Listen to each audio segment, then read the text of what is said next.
ಸುಧಾಕರ್ ಗೆದ್ಬೇಕಂತ ನಮ್ಮ ಆಸೆ ಐತೆ. ಮೋದಿ ಪರವಾಗಿ ಯಾರನ್ನ ಬಂದ್ರೆ ನಮ್ಗೇನ ಅಷ್ಟು ನೀರೋ ನಿಪ್ರೋ ಏನೋ ಕೊಡ್ತಾರೆ ಅನ್ನೋದು ಒಂದು ಆಶ್ವಾಸನೆ ಐತೆ ಅಷ್ಟೇ. ರಕ್ಷಾರಾಮಯ್ಯ ಅವ್ರಿಗೆ ಬೆಂಬಲ ಕೊಡ್ತೀವಿ. ಇಲ್ಲಿ ಪ್ರದೀಪ್ ಈಶ್ವರ್ ಅವರು ಮಾಡ್ತಾ ಇಲ್ಲ ಅಂತ ಹೇಳ್ತಾರಲ್ಲ, ಪ್ರದೀಪ್ ಈಶ್ವರ್ ಅವರು 10 ಆಂಬುಲೆನ್ಸ್ ಬಿಟ್ಟಿದ್ದಾರೆ. ಏನು ಅವರು ಗೌರ್ಮೆಂಟ್ ಇಂದ ತಂದು ಕೊಡ್ತಾ ಇರೋ ದುಡ್ಡು. ನಾವು ರೈತರಾಗಿ ನಮ್ಗೆ ಒಂದು 19 ಸಲ ನಮ್ಗೆ ದುಡ್ಡು ಹಾಕಿದ್ದಾನೆ ಮೋಜಿನವರು. ಈ ಸಲ ಏನಾರ ಬಂದ್ಬಿಟ್ರೆ ನಮ್ಗೆ ಅಷ್ಟು ಸೌಕರ್ಯ ಕೊಡ್ತಾನೆ ರೈತರಿಗೆ ಅನ್ನೋದು ಒಂದು ನಂಬಿಕೆ ಐತೆ. ಸಿದ್ದರಾಮಯ್ಯ ಬಂದಿದ್ರು, ಎಷ್ಟು ಅನುಕೂಲ ಐತಿ. ಅವ್ರ ಮಾತಿಗೆ, ಅವ್ರ ಭಾಷಣಕ್ಕೆ ಅಷ್ಟು ಜನ ಸೇರಿರೋದು. ಅವ್ರ ಮಳೆ ಅವತ್ತೇ ಮಳೆ ಬಂತು. ಏನು ಈ ಅಪ್ಪನ ಬಂದೇನು ಅಪ್ರೂದ್ ಕೆಲಸ ಮಾಡೋದು?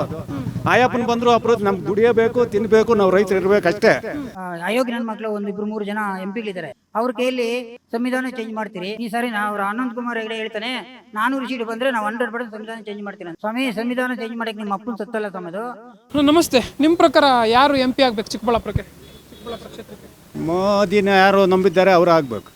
ಮೋದಿಯನ್ನ ಯಾರು ನಂಬಿದ್ರು ಅಂದ್ರೆ ಈಗ BJP ಕ್ಯಾಂಡಿಡೇಟ್ ಆಗಿರುವಂತ ಡಾಕ್ಟರ್ ಕೆ ಸುಧಾಕರ್ ಅವ್ರು ಗೆಲ್ಬೇಕು ಅಂತ. ಹೌದು ಹೌದು. ಯಾಕೆ ಡಾಕ್ಟರ್ ಸುಧಾಕರ್ ಅವರು? ಯಾಕಂದ್ರೆ ಅವ್ರ ಹಲಬ್ರು ಎಲ್ರಿಗೂ ಗೊತ್ತಿರ್ತದೆ.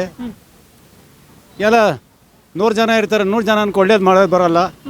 ಒಂದು 50 ಜನಕನ ಒಳ್ಳೇದು ಮಾಡೋದು ನಮ್ಮ ಕಣ್ಣು ಕಾಣಿಸೈತೆ, ಅದು ಬರ್ಬೋದು ಅಂತ ಹೇಳ್ತೀವಿ. ಓಕೆ, ಈಗ ಸುಧಾಕರ್ ಅವರು ಗೆಲ್ಲಿ ಅಂತ ಹೇಳ್ತೀರಾ. ವಿಧಾನಸಭಾ ಚುನಾವಣೆಯಲ್ಲಿ ಅವರು ಸೋತ್ರು, ಮೊದಲನೇ ಬಾರಿಗೆ ಕಾಂಪೀಟ್ ಮಾಡ್ತಾ ಇರೋ ಮಾಡಿದಂತ ನಾವೇನು ಮಾಡೋಕ್ಕಾಗಲ್ಲ. ಅಲ್ಲ, ಪ್ರದೀಪ್ ಈಶ್ವರ್ ಅವ್ರ ಮೇಲೆ ಸೋತ್ರು, ಏನು ಹೇಳ್ತಾರೆ?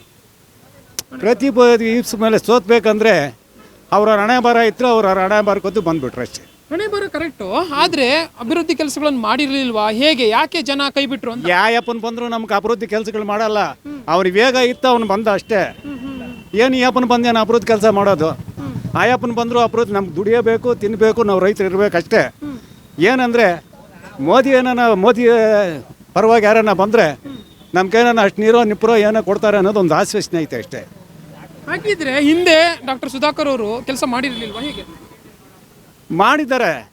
100 ಜನಕ್ಕೆ 10 ಜನಕ್ಕೆ ಮಾಡಿದ್ದಾರೆ, ಇಲ್ಲ ಅಂತ ಹೇಳಿಲ್ಲ, ಮಾಡಿದ್ದಾರೆ. ಇನ್ನೂ 100 ಜನಕ್ಕೂ ಮಾಡೋಕ್ಕೆ ಬರ್ತದೆ. ಅವ್ರು 100 ಜನಕ್ಕೂ ಮಾಡೋಕ್ಕೆ ಬರೋದಿಲ್ಲ. ಚಿಕ್ಕಬಳ್ಳಾಪುರನಲ್ಲಿ ಅರ್ಧ ಚಿಕ್ಕಬಳ್ಳಾಪುರ ಮಾಡ್ಬೋದು, ಎಲ್ಲ ಮಾಡೋಕ್ಕೆ ಎಲ್ಲಿ ಬರ್ತದೆ? ಯಾಪನ್ ಮಾಡ್ತಾ ಇದ್ದಾನೆ, ಇವರು ಕೂಡ ಮಾಡ್ತಿಲ್ಲ ಇವಾಗ. ಈಗ ಯಾಕೆ ಮಾಡ್ತಾ ಇದ್ದಾರೆ? ಸರಿ, ಏನೀಗ ಲೋಕಸಭಾ ಚುನಾವಣೆಗೆ ಕೆಲವು ದಿನಗಳು ಅಷ್ಟೇ ಇದೆ. ಆ ಲೆಕ್ಕದಲ್ಲಿ ನೋಡೋಕೆ ಹೋದ್ರೆ ಯಾರು ಗೆಲ್ಬೋದು ಅಂತ ಅನ್ಸುತ್ತೆ ನಿಮಗೆ? ಡಾಕ್ಟರ್ ಕೆ ಸುಧಾಕರ್ ಅವರ ಅಥವಾ ರಕ್ಷಾರಾಮಯ್ಯ ಅವರ? ಸುಧಾಕರೇ ಗೆದ್ದಬೇಕು. ಜನಗಳ ಕೈಯಾಗೈತೆ, ಕೈವನಾಗೈತೆ. ಸುಧಾಕರೇ ಗೆದ್ದಬೇಕಂತ ನಮ್ಮ ಆಸೆ ಐತೆ.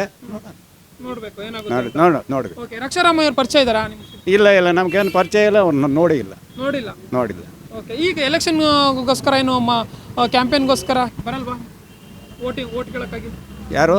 ರಕ್ಷಾರಾಮಯ್ಯ ಅವ್ರು ಬರ್ತಾ ಇಲ್ವಾ? ಏನು ಟೌನ್ಗೆ ಬರ್ತಾನೆ, ಹಳ್ಳಿಗಳಿಗೇನು ಬರೋಲ್ಲ. ಟೌನ್ಗೆ ಬರ್ತಾನೆ, ಓದ್ತಾನೆ, ಮೀಡಿಯೇಟರ್ ತಾವು ಮಾತಾಡ್ಕೊತಾರೆ, ಓದ್ತಾರೆ. ಹಳ್ಳಿಗಳಿಗೇನು ಬರ್ತಾ ಇಲ್ಲ, ಓಟ್ ಕೇಳ್ತಾ ಇಲ್ಲ ಅವರು. ಯಾವ ಊರು ನಿಮ್ಮದು? ಯಾವ ಊರಿಂದ? ಇದೇ ಚಿಕ್ಕಬಳ್ಳಾಪುರ ತಾಲೂಕು, ಗುಂಡ್ಲಗುರ್ಕಿ. ಅಲ್ಲೆಲ್ಲ ಹೇಗಿದೆ ವಾತಾವರಣ ಅಂತಂದ್ರೆ? ಯಾರು ಪರವಾಗಿದ್ದಾರೆ ಮತದಾರರು? ಏನು ಎರಡು ಕಡೆನೂ ಐತೆ. ಎರಡು ಕಡೆನೂ ಐತೆ. ಓಕೆ, ನಿಮಗೆ ಈ ರೈತರಾಗಿ ಯಾರು ಹೆಚ್ಚಾಗಿ ಒಳ್ಳೆ ಕೆಲಸಗಳನ್ನು ಮಾಡ್ತಾರೆ? ಪಕ್ಷದ ಲೆಕ್ಕದಲ್ಲಿ ನೋಡೋಕೆ ಹೋದ್ರೂ ಯಾರಿಗೆ ಮಾಡ್ತಾರೆ ಅಂತ? ಈಗ ನಾವು ರೈತರಾಗಿ ನಮಗೆ ಒಂದು 19 ಸಲ ನಮ್ಗೆ ದುಡ್ಡು ಹಾಕಿದ್ದಾನೆ ಮೋಜಿನವರು. ಈ ಸಲ ಏನಾರ ಬಂದುಬಿಟ್ರೆ ನಮಗೆ ಅಷ್ಟು ಸೌಕರ್ಯ ಕೊಡ್ತಾನೆ ರೈತರಿಗೆ ಅನ್ನೋದು ಒಂದು ನಂಬಿಕೆ ಐತೆ.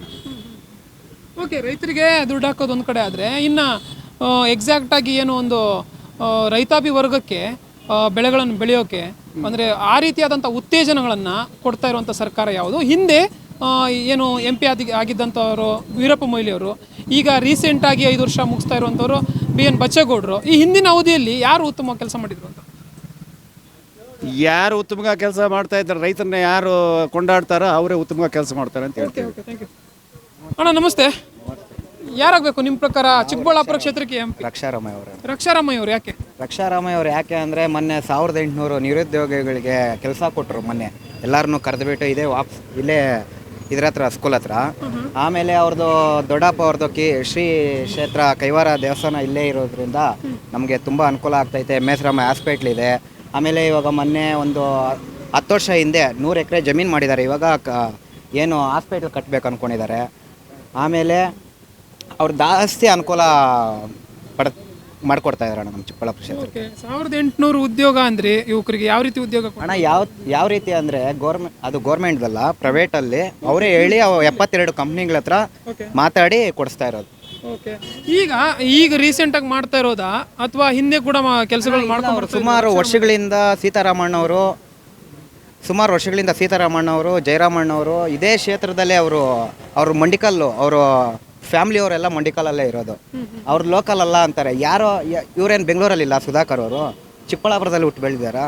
ಬೆಂಗಳೂರಲ್ಲಿ 2,000 ರೂಪಾಯಿ ಖರ್ಚಿಕೊಂಡು ಬಡವರೆಲ್ಲ ಅಲ್ಲಿಗೆ ಹೋಗ್ಬೇಕಾಗುತ್ತೆ. ಆಮೇಲೆ ಕೊರೋನಾ ಟೈಮಲ್ಲಿ ಬೆಡ್ಗಳಿಲ್ದಿರ ಅಲ್ದ್ರು ಇವಾಗ ಗೊತ್ತಾಗಲ್ವಾ? ಆಮೇಲೆ ಗೌರ್ಮೆಂಟ್ ಹಾಸ್ಪಿಟ್ಲ್ ಹತ್ರ ಎಷ್ಟು ನೋವು ಪಟ್ಟಿದ್ದಾರೆ, ವೀಡಿಯೋಗಳು ನೋಡಿಸ್ಲಾ? ಬೆಳಗ್ಗೆ ಎಲ್ಲ ಅದೇ ವೀಡಿಯೋಗಳು ನೋಡ್ತಾ ಇದ್ವಿ. ಕೋವಿಡಲ್ಲಿ ಗರ್ಭಿಣಿ ಮಗು ಅಮ್ಮ ಸತ್ತೋಗಿ ಅವ್ರನ್ನೇ ಜೈಲಿಗೆ ಹಾಕಿಸಿ ಜೈಲಲ್ಲಿ ಇದ್ರು 2 ದಿನ. ಅವ್ಯಾರು ನೋವು ನೋಡ್ತಾರೆ? ಹಾಂ. ಸೊ ಏನು ಸುಧಾಕರ್ ಅವರು ಹಿಂದೆ ಶಾಸಕರಾಗಿದ್ರು, ಸಚಿವರಾಗಿದ್ರು, ಆರೋಗ್ಯ ಸಚಿವರು. ಆ ಸಂದರ್ಭದಲ್ಲಿ ಕೆಲಸಗಳನ್ನು ಮಾಡಿಲ್ವಾ ಚಿಕ್ಕಬಳ್ಳಾಪುರದ ಪರವಾಗಿ? ಸರ್ ಏನೂ ಮಾಡಿಲ್ಲ. ಅಟ್ರಾಸಿಟಿ ಕೇಸುಗಳಾಗಿದ್ದಾವೆ, 307 ಕೇಸುಗಳಾಗಿದ್ದಾವೆ. ನಿಜವಾಗ್ಲೂ ಇದೆ ನಮ್ಮ ಚಿಕ್ಕಬಳ್ಳಾಪುರದಲ್ಲಿ. ಅವ್ರ ಪಕ್ಷಕ್ಕೆ ಹೋಗಿಲ್ಲ ಅಂದರೆ ಕೇಸುಗಳಾಗ್ಸೋದು ಅಟ್ರಾಸಿಟಿ. ಈ ಜನರಲ್ ಅವ್ರ ಮೇಲೆ ಅಟ್ರಾಸಿಟಿಗಳು ಕೇಸುಗಳಾಗ್ಸೋದು, ಹೇಳ್ಕೊಳೋದು. ಇವತ್ತು ನೋಡಿ ಅವ್ನಿಗೆ ಯಾರೋ ಅಟ್ರಾಸಿಟಿ ಕೇಸ್ ಹಾಕ್ಸಿದ್ದು ಹಳೇದು, ತಿರ್ಗಾ ರೀಓಪನ್ ಮಾಡ್ತೀವಿ ಅಂತ ಹೇಳ್ಬಿಟ್ಟು ಭಯ ಇಕ್ಸಿ ಕರ್ಕೊಂಡಿದ್ದಾರೆ. ಈ ಥರ ಎಲ್ಲ ಮಾಡಿದ್ರೆ ಭಯ ಬೀಳ್ತಿರ್ತಾರೆ ಸರ್. ನನ್ನ ಮೇಲೇನೂ ಅಟ್ರಾಸಿಟಿ ಆಗಿದೆ. ಏನಕ್ಕೆ BJPಗೆ ಹೋಗಿ ಬಾ ಅಂತ ಹೇಳಿದ್ದಕ್ಕೆ ನನ್ನ ಮೇಲೇನೂ ಅಟ್ರಾಸಿಟಿ ಆಗಿದೆ. ನಾವು ಯಾವತ್ತಿದ್ರೂ ಕಾಂಗ್ರೆಸ್ಸು, ರಕ್ಷಾರಾಮಯ್ಯ ಅವ್ರಿಗೆ ಬೆಂಬಲ ಕೊಡ್ತೀವಿ. ಇಲ್ಲಿ ಪ್ರದೀಪ್ ಈಶ್ವರ್ ಅವರು ಮಾಡ್ತಾ ಇಲ್ಲ ಅಂತ ಹೇಳ್ತಾರಲ್ಲ, ಪ್ರದೀಪ್ ಈಶ್ವರ್ ಅವರು 10 ಆಂಬುಲೆನ್ಸ್ ಬಿಟ್ಟಿದ್ದಾರೆ. ಏನು ಅವರು ಗೌರ್ಮೆಂಟಿಂದ ತಂದು ಕೊಡ್ತಾ ಇರೋ ದುಡ್ಡು, ಅವ್ರ ಸ್ವಂತ ದುಡ್ಡು ನೀಟ್ ಅಕಾಡೆಮಿಯಿಂದ ತಂದು 20 ಲಕ್ಷ ರೂಪಾಯಿ ತಿಂಗಳ ಕಟ್ತಾ ಇರೋದು. ಹಾಗಿದ್ರೆ ಪ್ರದೀಪ್ ಈಶ್ವರ್ ಕಡೆಯಿಂದ ಕೆಲಸ ಆಗ್ತಾ ಇದೆ ಸರ್. ಮೊನ್ನೆ ಎಲ್ಲಿ ಪೆರೇಸಂದ್ರ ಹೋಬಳಿಗೆ 4 ಕೋಟಿ ಅನುದಾನ ತಂದಿದ್ದಾರೆ ರಸ್ತೆ ಮಾರ್ಗ. ಬೇಕಾದ್ರೆ ಹೋಗಿ ಕೇಳಿ, ಪೆರೇಸಂದ್ರದಲ್ಲೇ ಕೇಳಿ. ನಾನು ಸುಳ್ಳು ಹೇಳ್ತಾ ಇಲ್ಲ, ಇರೋದು ಪಾಯಿಂಟ್ ಹೇಳ್ತಾ ಇದ್ದೀನಿ, ಸುಳ್ಳು ಹೇಳಕ್ ಹೋಗಲ್ಲ. ಆಮೇಲೆ ಸುಂಕ ಇಲ್ಲ ಅಂತ ಹೇಳಿದ್ರು. ಸುಂಕ 1 ವರ್ಷದಿಂದ ಇಲ್ಲ, ಕರೆಕ್ಟು. ಅದು ಕಾನೂನು ಪ್ರಕಾರ ಏನಿದ್ರು 1 ವರ್ಷಕ್ಕೆ ಕಟ್ಕೊಂಡಿದ್ದಾರೆ, ಅವರು ಮಾಡ್ಕೊಂಡು ಹೋಗ್ತಾರೆ. ಇವಾಗ ಸುಂಕ ಅವ್ರನ್ನೇ ಹೋಗಿ ಕೇಳಿ, ಸುಂಕ ಕಟ್ತಾ ಇದಾರ ಇಲ್ಲ ಅಂತ ಅವ್ರನ್ನೇ ಕೇಳಿ. ಏನು ಮೊನ್ನೆನೇ ಅವ್ರ ಯಾರೇ ಹೋಗ್ಲಿ ಕೇಸ್ ಹಾಕ್ರಿ, ಸುಂಕ ಯಾರನ್ನ ವಸೂಲಿಗೆ ಮಾಡಕ್ಕೆ ಬಂದರೆ ಕೇಸ್ ಹಾಕಿ ಅಂತ ಹೇಳಿದ್ದಾರೆ ಪ್ರದೀಪ್ ಈಶ್ವರ್ ಅವರು, ಪತ್ರಕರ್ತರ ಭವನದಲ್ಲೇ ಹೇಳಿದ್ದಾರೆ. ಓಕೆ. ಸೊ ಅಲ್ಲಿಗೆ ಏನು ಡಾಕ್ಟರ್ ಕೆ ಸುಧಾಕರ್ ಅವರು ಏನು ನಿಮ್ಮ ಚಿಕ್ಕಬಳ್ಳಾಪುರಕ್ಕೆ ನಿರೀಕ್ಷಿತ ಮಟ್ಟದಲ್ಲಿ ಕೆಲಸ ಮಾಡಿಲ್ಲ ಅಂತ ತಮ್ಗೆ ಅನಿಸ್ತಾ ಇದೆಯಾ ಫೈನಲ್ ಆಗಿ? ಪ್ರದೀಪ್ ಈಶ್ವರ್ ಅವರಲ್ಲ ಸರ್, ಮೊನ್ನೆ ಆಟೋ ಚಾಲಕರನ್ನ ಕೇಳಿ, ಪ್ರತಿಯೊಬ್ಬ ಆಟೋ ಚಾಲಕರಿಗೂ 5,000 ಕೊಟ್ಟಿದ್ದಾರೆ. ಯಾಕೆ ಹೇಳಿ? ನಿಮ್ಮ ಮಕ್ಕಳಿಗೆ ಎಜುಕೇಷನ್ಗೆ ಅಂದ್ಬಿಟ್ಟು.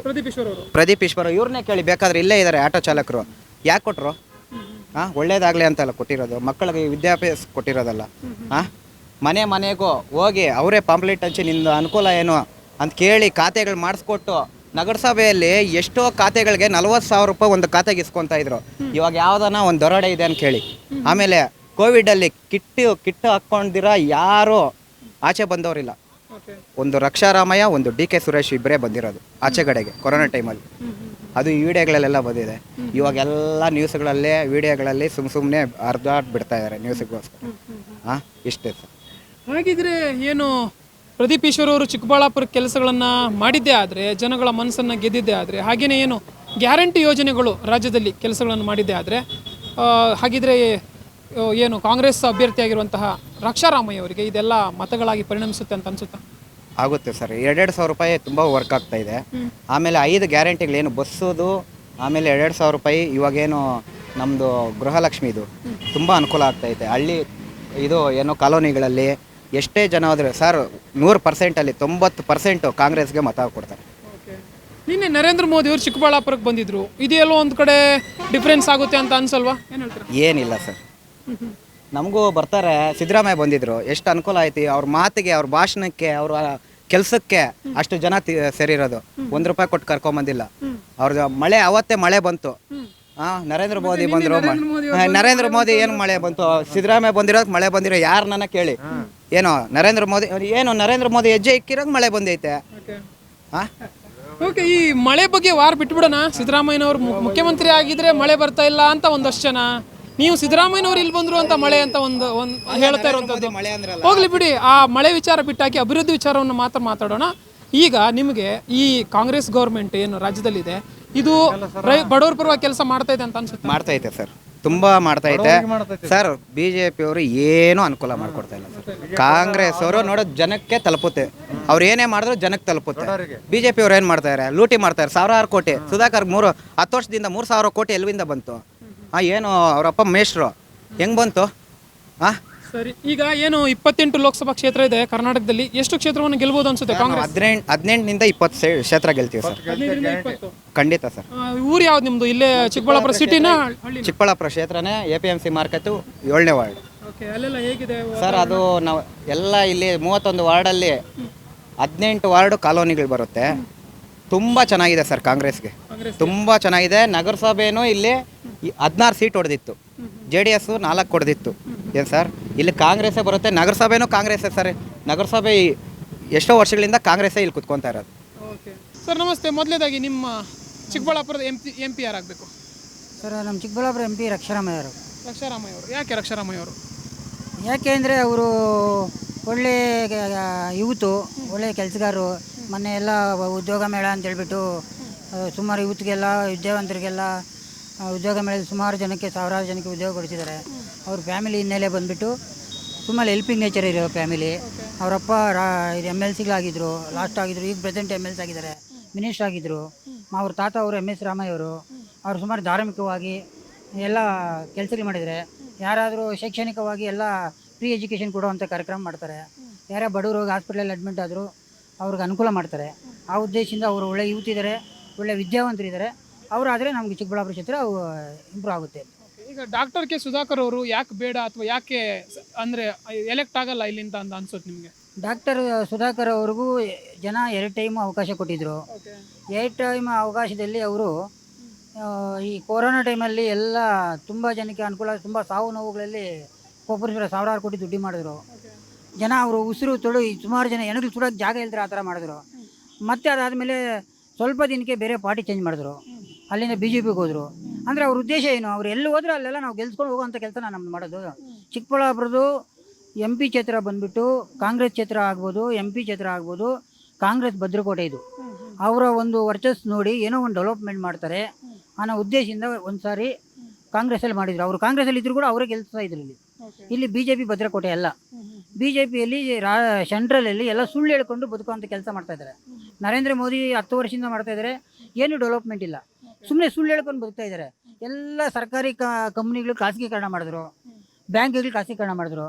ಈಗ ಹಿಂದೆಗಡೆ 47ರಿಂದ ಇವತ್ತುವರೆಗೂ ಯಾರ್ಯಾರು ಪ್ರೈಮ್ ಮಿನಿಸ್ಟರ್ ಆಗಿದ್ದಾರೆ ಅವರು ಹಿನ್ನೆಲೆ ತಗೊಂಡಾಗ ಅವರು ಒಂದು ಅವಧಿಯಲ್ಲಿ ಎಷ್ಟೊಂದು ಖಾಸಗೀಕರಣ ಆಗಿದೆ, ಇವರ ಅವಧಿಯಲ್ಲಿ ಎಷ್ಟು ಖಾಸಗೀಕರಣ ಆಗಿದೆ ಅಂತ ನೀವು ಅಂಕಿಅಂಶಗಳು ತಗೊಂಡ್ರೆ ನಿಮಗೆ ಗೊತ್ತಾಗುತ್ತೆ.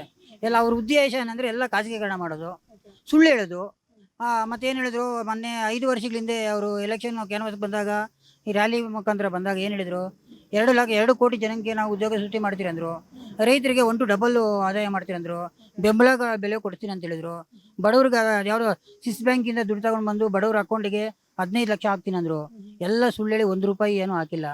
ಅದರಲ್ಲಿ ಯಾರೋ ಇವರು ಅಯೋಗ್ಯ ನನ್ನ ಮಕ್ಕಳು 1-2-3 ಜನ MPಗಳಿದ್ದಾರೆ. ಅವ್ರ ಕೈಯಲ್ಲಿ ಸಂವಿಧಾನ ಚೇಂಜ್ ಮಾಡ್ತೀರಿ, ನಾವು ಇರೋದೇ ಸಂವಿಧಾನ ಚೇಂಜ್ ಮಾಡೋಕ್ಕೆ. ಈ ಸಾರಿ ಅವ್ರು ಅನಂತ್ ಕುಮಾರ್ ಹೆಗಡೆ ಹೇಳ್ತಾನೆ 400 ಸೀಟ್ ಬಂದರೆ ನಾವು 100% ಸಂವಿಧಾನ ಚೇಂಜ್ ಮಾಡ್ತೀನಿ ಅಂದರೆ, ಸ್ವಾಮಿ ಸಂವಿಧಾನ ಚೇಂಜ್ ಮಾಡೋಕ್ಕೆ ನಿಮ್ಮ ಅಪ್ಪನ ಸತ್ತಲ್ಲ ಸಮದು. ಇಡೀ ಭಾರತ ಸಂವಿಧಾನ ಅಂದರೆ ಇವತ್ತು ಎಲ್ಲ ಅದೇ ನಮ್ಮ ಇವರು ಮೋದಿಯವರು ಹೇಳ್ತಾರೆ ಸಂವಿಧಾನ ಇರೋದ್ರಿಂದನೇ ಅವ್ರು ಇವತ್ತು ಪ್ರಧಾನಮಂತ್ರಿ ಆಗಿರೋದು. ಮಾರೋನ್ ಪ್ರಧಾನಮಂತ್ರಿ ಆಗೋನಂದರೆ ಸಂವಿಧಾನ ಇರೋದ್ರಿಂದನೇ. ಆದರೆ ಅವ್ರಿಗೆ ಹೇಳೋದೇನೆಂದರೆ ನಾವು ಅವ್ರಿಗೆ ಟಿಕೆಟ್ ಕೊಡಲ್ಲ, ಅವ್ರು ಕಡೆಗಣಿಸಿದಿರಿ ಅಂತಾರೆ. ಆದರೆ ಅವ್ರಿಗೆ ಏನು ಸಮಯ ಶಿಕ್ಷೆ ಕೊಟ್ಟಿದ್ದೀರಾ? ಒಬ್ಬ ಸಂವಿಧಾನ ಬಗ್ಗೆ ಮಾತಾಡ್ತಾ ಇದ್ದಾರೆ, ಅವ್ರಿಗೆ ಏನು ಶಿಕ್ಷೆ ಕೊಟ್ಟಿದ್ದೀರಾ? ಏನು ಕೊಟ್ಟಿಲ್ಲ. ನೀವು ಸುಮ್ಮನೆ ಅವ್ರನ್ನ ಸಮರ್ಥಿಸ್ಕೊತೀರ ಅಷ್ಟೇ. ಅದು ಬಿಟ್ಟರೆ ನಿಮ್ಮ ಏನು ಡೆವಲಪ್ಮೆಂಟ್ ಇಲ್ಲ. ಆದ್ದರಿಂದ ನಾವು ರಾಷ್ಟ್ರದಲ್ಲಿ ನಮ್ಮ ಚಿಕ್ಕಬಳ್ಳಾಪುರದಲ್ಲಿ ಕಾಂಗ್ರೆಸ್ ಭದ್ರಕೋಟೆ, BJP ಬರೋಕ್ಕೆ ಸಾಧ್ಯನೇ ಇಲ್ಲ. ಆದ್ದರಿಂದ ನಾವು ಕಾಂಗ್ರೆಸ್ ಅಭ್ಯರ್ಥಿಗೆ ಗೆಲ್ಲಿಸ್ತೀರಿ. ಇಲ್ಲಿ ಯಾರೇ ಈಗ ನೀವು ಇವರು ಬರ್ಬೋದು, ಯಾರು ನಮ್ಮ ಮೋದಿಯವರು ಬರ್ಬೋದು, ಲಕ್ಷಾಂತರ ಜನ ಸೇರಿಸ್ಬೋದು. ಅವರು ಜನ ಬಂದಿರೋರೆಲ್ಲ ಓಟ್ ಹಾಕಲ್ಲ. ಹಳ್ಳಿಯಲ್ಲಿ ಇವತ್ತು ಸುಮಾರು ಜನ ಊಟ ತಿಂಡಿ ಇಲ್ದಿರ ಹಳ್ಳಿಗಳಲ್ಲಿ ಬದುಕ್ತಾ ಇದ್ದಾರೆ. ಅವರೆಲ್ಲ ಬಂದಿದ್ದೀರಾ ಸ್ವಾಮಿ ನಿಮ್ಮ ರ್ಯಾಲಿಗೆ? ಯಾರೋ ದುಡ್ಡುಗೋಸ್ಕರ ನಿಮ್ಮ ನೋಡೋಕ್ಕೋಸ್ಕರ ಯಾರೋ ಸೆಂಟ್ರರು ಬ್ರೋಕರ್ ಮುಖಾಂತರ ಕರ್ಕೊಂಡು ಬಂದು ದುಡ್ಡು ಕೊಟ್ಟು ಕರ್ಕೊಂಡು ಬಂದಿರ್ಬೋದು. ಬಟ್ ಹಳ್ಳಿ ಜನ ಓಟ್ ಹಾಕಲ್ಲ. ಇದು ಚಿಕ್ಕಬಳ್ಳಾಪುರ ಇರೋದೇ ಕಾಂಗ್ರೆಸ್ ಭದ್ರಕೋಟೆ. ಯಾವುದೇ ಕಾರಣಕ್ಕೂ ಇದು ಕಾಂಗ್ರೆಸ್ ಬಿಟ್ಟು ಬೇರೆ ಇದು ಬರೋದೇ ಇಲ್ಲ. ಲಾಸ್ಟ್ ಟೈಮು ಬಚ್ಚೇಗೌಡರಿಗೆ ಅವಕಾಶ ಕೊಟ್ಟಿದ್ರು. ಆಯಪ್ಪ ಅವತ್ತು ಗೆದ್ದುಕೊಂಡು ಹೋಗಿರೋನು ಇದುವರೆಗೂ ಕ್ಷೇತ್ರಕ್ಕೆ ಬಂದೇ ಇಲ್ಲ. ಆದ್ದರಿಂದ ಈ ಸರಿ 100% ಚಿಕ್ಕಬಳ್ಳಾಪುರ ಕ್ಷೇತ್ರದಲ್ಲಿ ಕಾಂಗ್ರೆಸ್ಸೇ ಗೆಲ್ಲುತ್ತೆ. ಓಕೆ. ರಕ್ಷಾರಾಮಯ್ಯ ಅವರು ನಿಮ್ಮ ಈ ಚಿಕ್ಕಬಳ್ಳಾಪುರಕ್ಕೆ ಎಷ್ಟು ಮಟ್ಟಿಗೆ ಪರಿಚಿತ ಅಂತ? ಯಾಕೆಂದರೆ ಹೊಸ ಮುಖ, ಅವರು ರಾಜಕೀಯದಲ್ಲಿ ಅಷ್ಟೊಂದು ಏನು ಪಳಗಿಲ್ಲ ಅನ್ನುವಂಥದ್ದು ಹಲವರ ಅಭಿಪ್ರಾಯ, ನಿಮ್ಮ ಚಿಕ್ಕಬಳ್ಳಾಪುರದ ಜನತೆಯ ಅಭಿಪ್ರಾಯ.